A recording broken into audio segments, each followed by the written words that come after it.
Assalamualaikum warahmatullahi wabarakatuh. Kembali bersama saya Kijo Drono Channel. Pemirsa, alhamdulillah di bulan suci Ramadan tahun ini saya berkesempatan untuk berjumpa langsung dengan saudara kita yang berasal dari Palestina, yakni Syekh Zakaria Izzat Asalia. Selama di bulan suci Ramadan ini, Syekh Zakaria Izzat Asalia bersama dengan pengurus Yayasan Yatim Mandiri melaksanakan safari dakwah di beberapa daerah khususnya di Kabupaten Pacitan. Dan alhamdulillah Masjid Mujahidin Tanjung Sari juga termasuk salah satu yang menjadi sasaran beliau melakukan safari dakwah. Yang jelas beliau niat utama adalah menyambung silaturahim, mempererat persaudaraan antara bangsa Palestina dan bangsa Indonesia, yang selama ini kita ketahui bahwa memang pemerintah Indonesia juga sangat kuat, sangat semangat untuk memperjuangkan kemerdekaan Palestina. Baik, mari kita ikuti apa yang ingin disampaikan oleh beliau yang didahului dengan pemutaran video tentang kondisi masyarakat Palestina saat ini, dan tentunya sangat membutuhkan bantuan dan uluran tangan dari umat muslim Indonesia. Selamat untuk menyaksikan.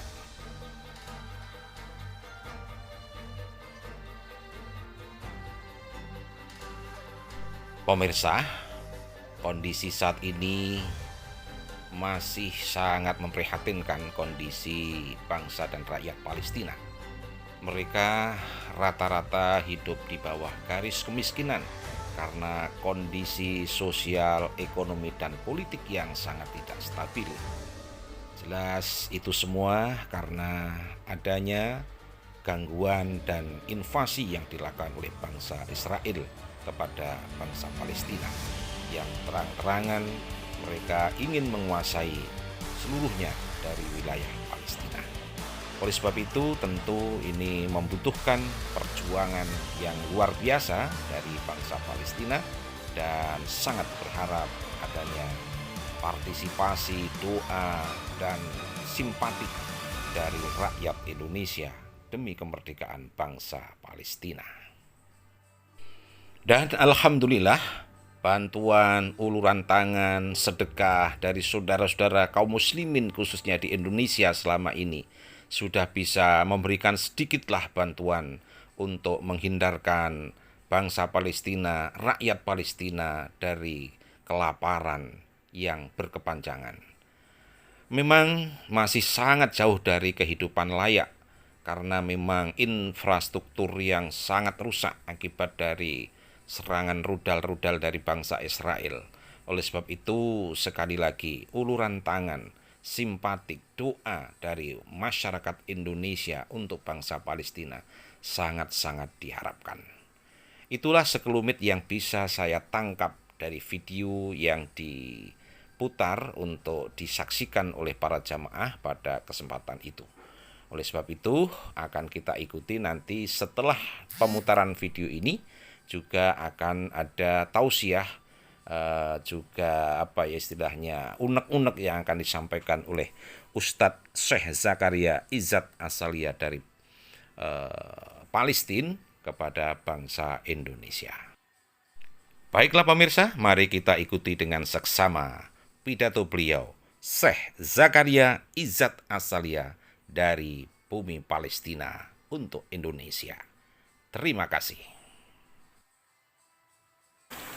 Alhamdulillah wassalatu wassalamu ala Rasulillah wa asyhadu an la ilaha illallah wahdahu la syarika lah wa asyhadu anna Muhammadan 'abduhu wa rasuluh. Beliau Syekh Zakaria memulai daripada tausiah beliau dengan bertauhid kepada Allah Subhanahu wa taala dengan berucap syahadat. Kemudian beliau tidak lupa bersalawat serta bersalam kepada Rasul sallallahu alaihi wasallam. Fa'adukum ala nafsi akhukum fillah Zakaria Izzat Asalia min dawlat Filastin wa tahdidan min qita'i Gaza al-Habib. Beliau memperkenalkan diri kepada kita kita sekalian yang hadir di tempat ini.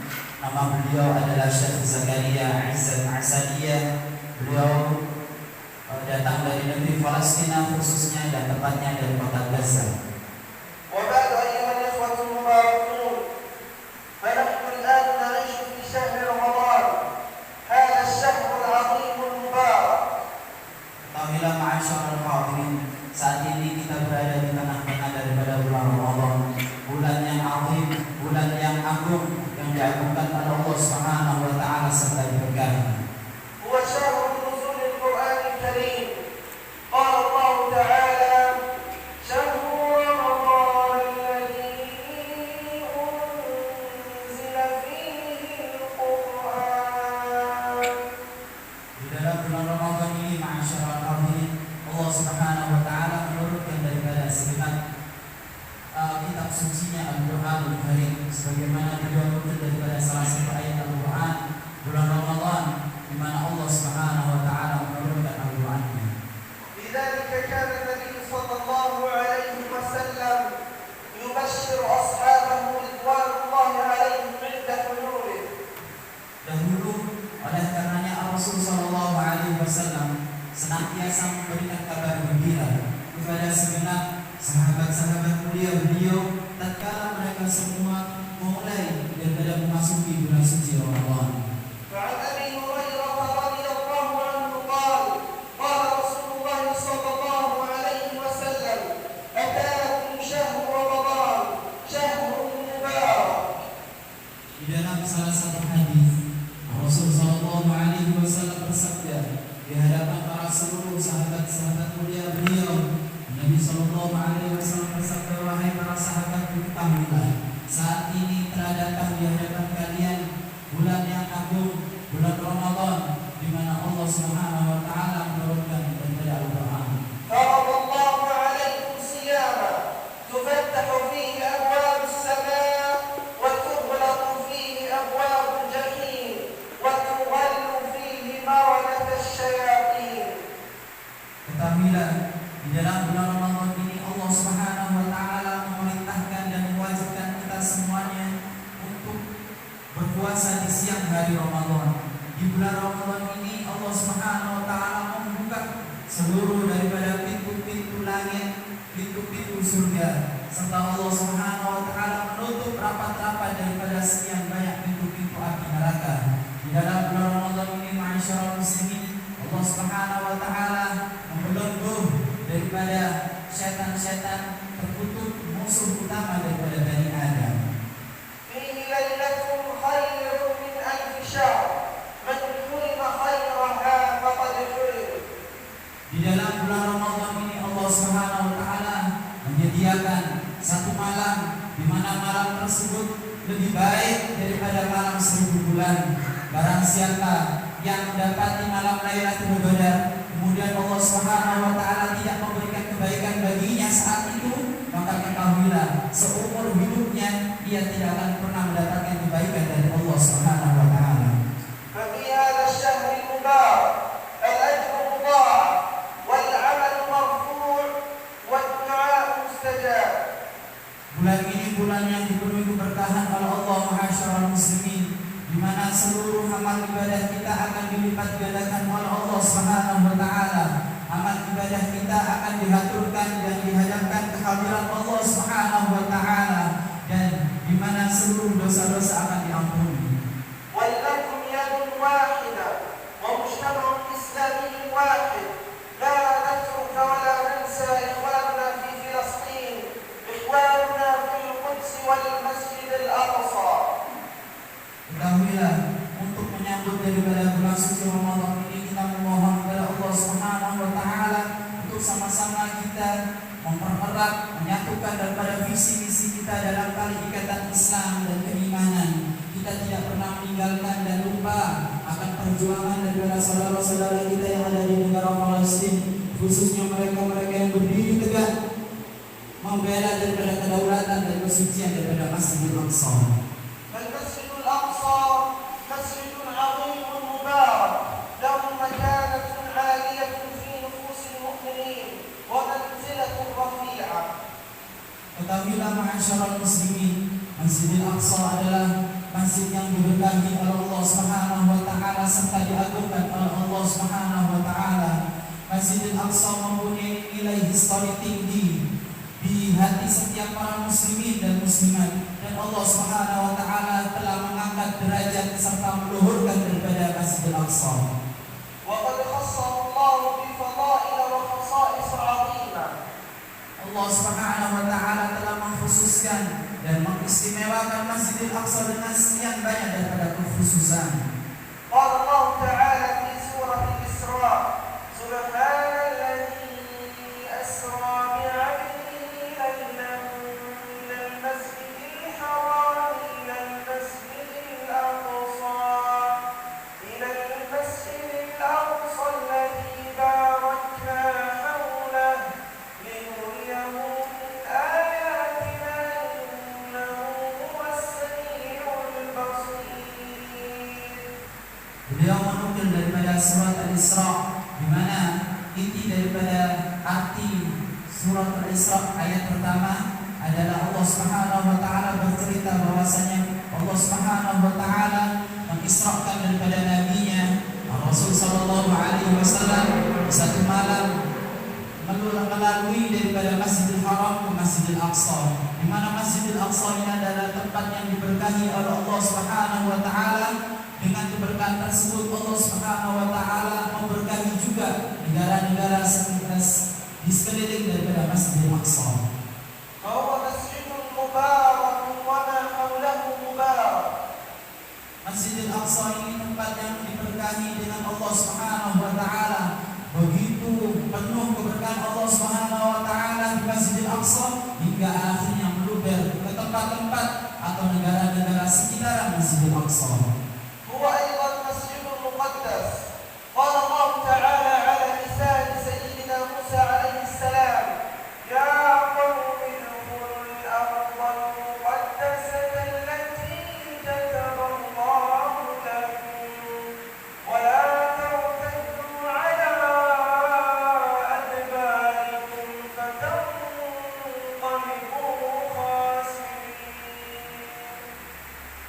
Ma'asyiral muslimin, ketahuilah Masjidil Aqsa ini adalah bumi yang disucikan oleh Allah Subhanahu wa taala. Beliau menukil daripada salah satu ayat, di mana di dalam ayat tersebut inti daripada artinya Allah Subhanahu wa taala berkisah dahulu Nabiullah Musa alaihi salam telah memerintahkan daripada segenap para kaumnya Bani Israel untuk sama-sama memasuki daripada Masjidil Aqsa, tempat dan masjid yang disucikan oleh Allah Subhanahu wa taala. Bahkan Nabi Allah Musa alaihi salam memperingatkan kepada mereka kaumnya, barang siapa yang menolak daripada perintah untuk masuk Masjidil Aqsa, maka dicap mereka adalah orang-orang yang merugi di hadapan Allah Subhanahu wa taala. والله إنه لا يكفينا شرف بأنه مسر الرسول صلى الله عليه وسلم ومنه معراجه. Ketahuilah cukup bagi kami dan bagi kita sekalian kemuliaan daripada Masjidil Aqsa, di mana Masjidil Aqsa dijadikan oleh Allah Subhanahu wa taala tempat Isra dan Mi'rajnya Rasul sallallahu alaihi wasallam. هو قبلة المسلمين الأولى وهو ثاني مسجد وضع على الأرض. Masjidil Aqsa ini adalah masjid di mana pertama kali dijadikan kiblat orang-orang muslim sebelum muslimin salat menghadap ke Masjidil Haram. Dan Masjidil Aqsa ini adalah salah satu masjid dari 3 masjid yang disucikan dan diberkahi oleh Allah Subhanahu wa taala. روى الإمام البخاري ومسلم في صحيحيهما من حديث أبي ذر الغفاري رضي الله عنه قال: قلت يا رسول الله أي مسجد وضع على الأرض أول؟ قال: المسجد الحرام. Di dalam salah satu hadis diriwayatkan oleh Sayyidina Abu Dzar, beliau Rasul sallallahu alaihi wasallam ditanya, "Wahai Rasulullah, masjid apa yang pertama kali dibangun di atas muka bumi ini?" Maka dijawab oleh Rasulullah, "Ketahuilah, masjid pertama kali di muka bumi ini adalah Masjidil Haram yang ada di kota Makkah." قلت ثم أي يا رسول الله؟ قال: المسجد الأقصى. قلت كم كان بينهما؟ قال: 40 سنة. Kemudian masjid apa wahai Rasulullah? Rasulullah? Maka dijawab oleh beliau, yang kedua adalah Masjidil Aqsa. Dan ketahuilah jarak pembangunan daripada Masjidil Haram dan Masjidil Aqsa saat itu adalah 40 tahun lamanya. ثم أينما أدركتك الصلاة بعد فصله فإن الفضل به. Andaikan engkau bisa mendapati daripada Masjidil Aqsa dan diberikan kesempatan oleh Allah Subhanahu wa taala untuk menziarahi daripada Masjidil Aqsa, maka hendaknya engkau salat di dalam Masjidil Aqsa, karena seluruh daripada fadilah keutamaan terkumpul menjadi satu di dalam Masjidil Aqsa. هو ثالث المساجد التي تشد الرحال إليها، وهذا من حديث أبي هريرة رضي الله عنه قال قال رسول الله صلى الله عليه وسلم لا تشد الرحال إلا إلى ثلاثة مساجد. Ketahuilah, Masjidil Aqsa ini adalah salah satu dari 3 masjid di mana kita diperintahkan langsung oleh syariat untuk mendatanginya. Dalam salah satu hadis Rasul sallallahu alaihi wasallam bersabda, "Janganlah kalian memaksakan diri kalian untuk berpergian ke tempat jauh kecuali ke 3 tempat, yaitu 3 masjid. المسجد الحرام ومسجد الرسول صلى الله عليه وسلم والمسجد الأقصى. Yang pertama Masjidil Haram yang ada di kota Makkah Al-Mukarramah. Yang kedua Masjid Nabiul Syarif yang ada di kota Madinah Al-Munawwarah. Dan yang ketiga adalah Masjidil Aqsa Al-Muqaddasah yang ada di negeri Palestina. هو نحو أفئدة الأنبياء جميعهم، وزيارته بنية الصلاة فيه مغفرة للذنوب. Ketahuilah ma'asyarul muslimin, di dalam Masjidil Aqsa ini terdapat banyak daripada nampak kilas jejak para nabi dan para rasul. Barang siapa di antara kita yang meniatkan hati untuk bisa mendatangi Masjidil Aqsa dan salat di dalamnya, maka niat baik tersebut akan menjadi pelebur dosa bagi mereka yang meniatkannya. وأجر الصلاة فيه مضاعف، والمسيح الدجال لا يدخله أبدا. Salat di dalam Masjidil Aqsa ini pahalanya akan dilipat gandakan oleh Allah Subhanahu wa taala. Dan ketahuilah, Al-Masihud Dajjal kelak di akhir zaman tidak akan pernah mampu untuk masuk ke dalam Masjidil Aqsa. وهلاك قوم يأجوج ومأجوج يكون فيه بجوار جبل عند المسجد الأقصى. Dan ketahuilah, kehancuran musnahnya pasukan Ya'juj wa Ma'juj akan terjadi di akhir zaman di salah satu gunung di antara Masjidil Aqsa. اللهم احفظ مسرى نبيك محمد صلى الله عليه وسلم. اللهم اجعل المسجد الأقصى شامخا عزيزا بأهله ورواده، وارزقنا صلاة الفاتحين فيه والغلبة على المحتلين الغاصبين يا رب العالمين. اللهم اهدنا فيمن هديت، وعافنا فيمن عافيت، وتولنا برحمتك يا الله فيمن توليت، وبارك اللهم لنا فيما أعطيت، وقنا واصرف عنا شر ما قضيت، إنك تقضي يا الله بالحق ولا يقضى عليك، ولا يعز من واليت ولا يذل من عاديت، تباركت ربنا وتعاليت، فلك الحمد على ما أعطيت به وأوليت، ولك الشكر على ما أنعمت به علينا يا الله. يا الله حرر المسجد الأقصى من بأس المحتلين الغاصبين، وارزقنا فيه صلاة الفاتحين يا رب العالمين. والحمد لله رب العالمين، وصلى الله وسلم على نبينا محمد وعلى آله وصحبه أجمعين. Beliau Syekh Zakaria menutup daripada tausiah beliau dengan bermunajat, berdoa kepada Allah Subhanahu wa taala akan kemaslahatan daripada Masjidil Aqsa. Beliau memohon kepada Allah Subhanahu wa taala mudah-mudahan Masjidil Aqsa senantiasa diberkahi dan diselamatkan serta dipelihara oleh Allah Subhanahu wa taala, dijauhkan daripada segenap kekejian daripada mereka-mereka Israeliyin dan mereka-mereka yang berbuat tidak senonoh terhadap Masjidil Aqsa. Beliau berdoa bermunajat kepada Allah Subhanahu wa taala untuk kemaslahatan kita semua, ma'asyarul muslimin, dari